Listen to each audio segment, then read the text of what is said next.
Good morning વિદ્યાર્થી મિત્રો. જ્ઞાન સાધના સ્કોલરશિપ પરીક્ષા 2026 જો વિદ્યાર્થી મિત્રો તમે તૈયારી કરતા હોય તો તમારા માટે આ વિડીયો ખાસ છે. સામાજિક વિજ્ઞાન પરીક્ષામાં પાસ થવા માટે મોસ્ટ આઈએમપી પ્રશ્નોની સમજૂતી સાથે સોલ્યુશન. પાઠ 1, ભારતમાં યુરોપિયનો અને અંગ્રેજી શાસનની સ્થાપના. પ્રશ્ન નંબર 1, ભારત દેશ હંમેશા વિશ્વના આકર્ષણનું કેન્દ્ર રહ્યું છે, તેનું કારણ શું છે?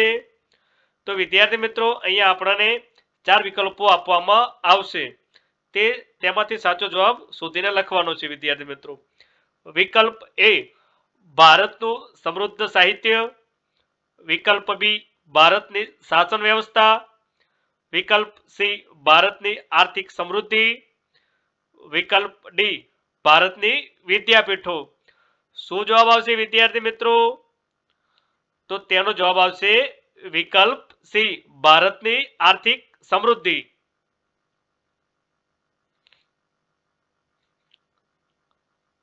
પ્રશ્ન નંબર 2, તુર્કોએ કોન્સ્ટેન્ટિનોપલ ક્યારે જીતી લીધું? વિદ્યાર્થી મિત્રો અહીંયા આપણને 4 વિકલ્પો આપેલા છે. વિકલ્પ એ, ઈસવીસન 1314.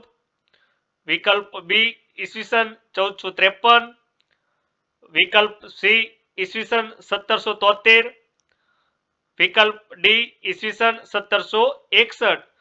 શું જવાબ આવશે વિદ્યાર્થી મિત્રો? તમે વિચારો. તો તેનો જવાબ આવશે વિદ્યાર્થી મિત્રો વિકલ્પ બી, ઈસવીસન 1453.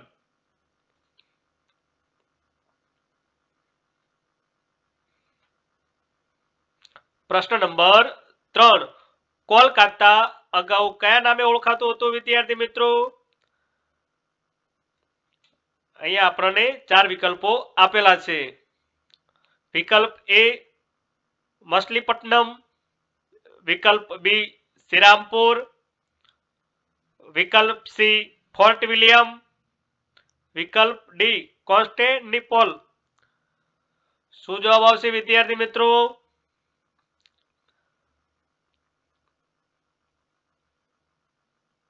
તમે જવાબ વિચારી લીધો હશે. તો તેનો જવાબ આવશે વિકલ્પ સી, ફોર્ટ વિલિયમ.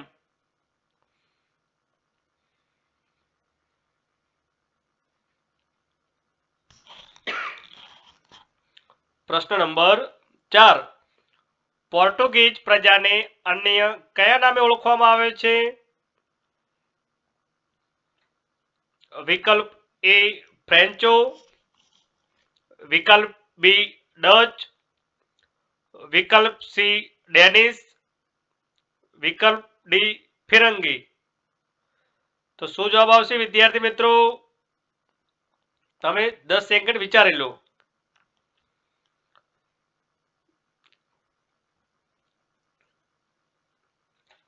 તેનો જવાબ આવશે વિકલ્પ ડી, ફિરંગી.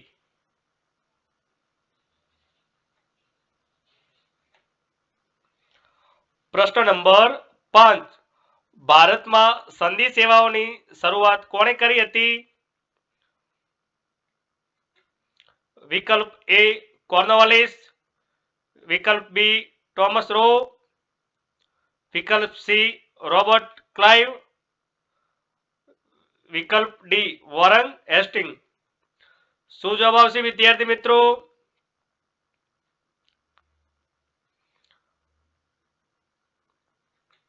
તેનો જવાબ આવશે વિકલ્પ એ, કોર્નવાલિસ.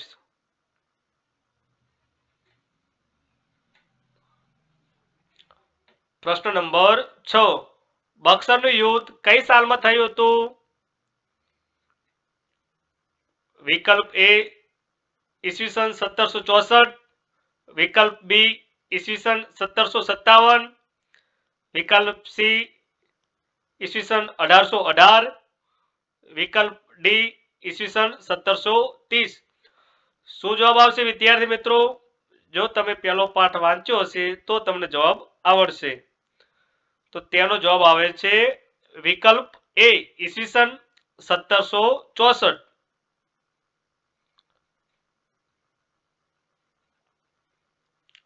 પ્રશ્ન નંબર 7 પેશવાઓનું મુખ્ય મથક કયું છે?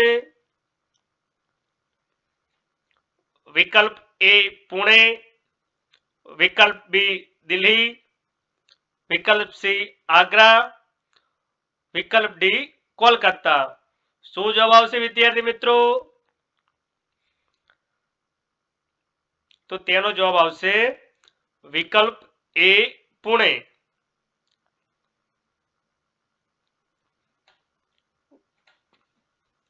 પ્રશ્ન નંબર 8 ન્યાયતંત્રમાં કયા પ્રકારની કોર્ટની રચના કરવામાં આવી હતી? વિકલ્પ એ દીવાની, વિકલ્પ બી ફોજદારી, વિકલ્પ સી એક પણ નહીં અને વિકલ્પ ડી વિકલ્પ એ અને બી. શું જવાબ આવશે વિદ્યાર્થી મિત્રો? તો તેનો જવાબ આવશે વિકલ્પ ડી એ અને બી, એટલે કે દીવાની અને ફોજદારી બંને કોર્ટની રચના કરવામાં આવી હતી.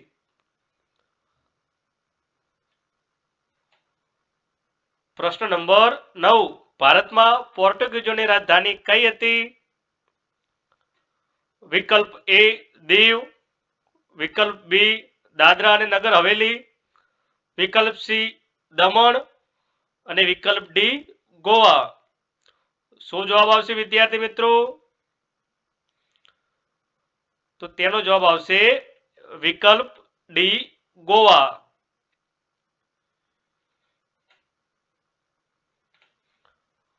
પ્રશ્ન નંબર 10 બક્સરના યુદ્ધથી અંગ્રેજોને કયા રાજ્યોની દીવાની સત્તા મળી હતી? વિકલ્પ એ બંગાળ, વિકલ્પ બી બિહાર, વિકલ્પ સી ઓડિશા અને વિકલ્પ ડી આપેલ તમામ. શું જવાબ આવશે વિદ્યાર્થી મિત્રો?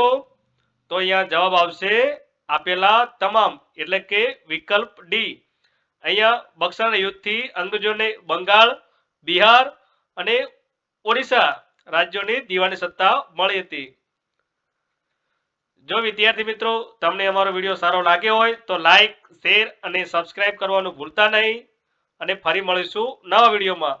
જો તમારે આ વિડીયોની પીડીએફ જોતી હોય તો તમે કોમેન્ટ બોક્સમાં લખજો, હું તમને વોટ્સએપ દ્વારા મોકલી આપીશ.